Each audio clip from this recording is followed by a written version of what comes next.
Hi and welcome to Bold Baking Basics. This is where we get stuck into the fundamentals of baking. These videos are about getting you to bake with confidence anytime, anywhere.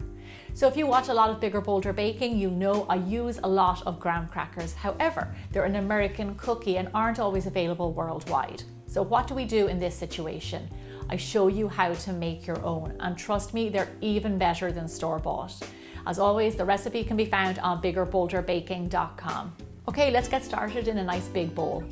Add in your whole wheat flour, brown sugar, cinnamon, baking soda, and salt. And then just mix these ingredients together. So into our dry ingredients, we're going to add in our room temperature butter. And then with your nice clean hands, or you can use a dough cutter, we're going to rub in the butter until it resembles kind of coarse breadcrumbs.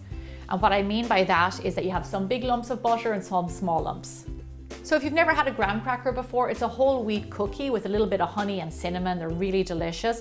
Traditionally, they're used in making s'mores. I also use them a lot for the bases of pies and cheesecakes. They're just really, really great. So those are our dry ingredients. Now let's mix together our wet. In a separate jug, I'm going to add in a little bit of milk, some runny honey, and some vanilla extract. And then just mix all these ingredients together. You'll notice that there's no egg in this recipe, which is great. Not all cookies need eggs, and it just makes it that bit crisper.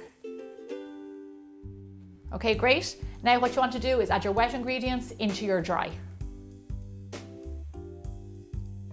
Then with the spatula, just mix it together.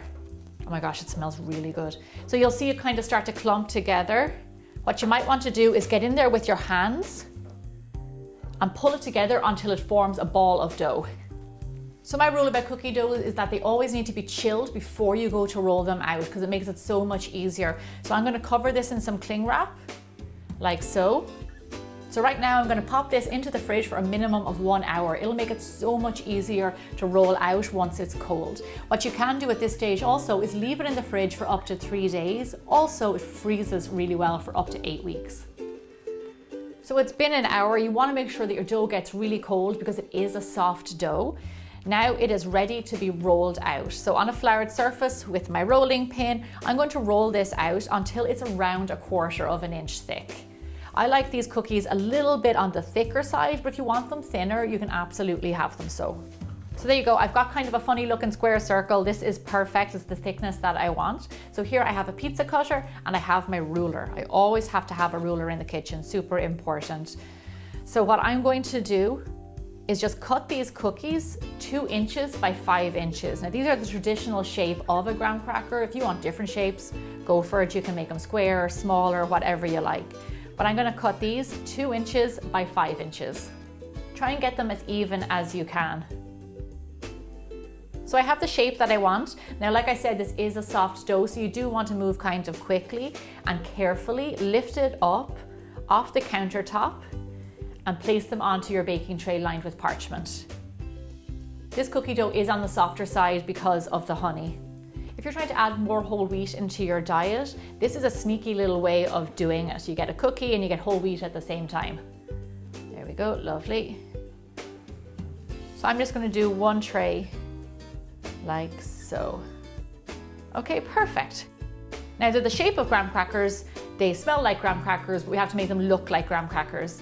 So I'm just going to get a little knife and I'm going to put a line down the center and across.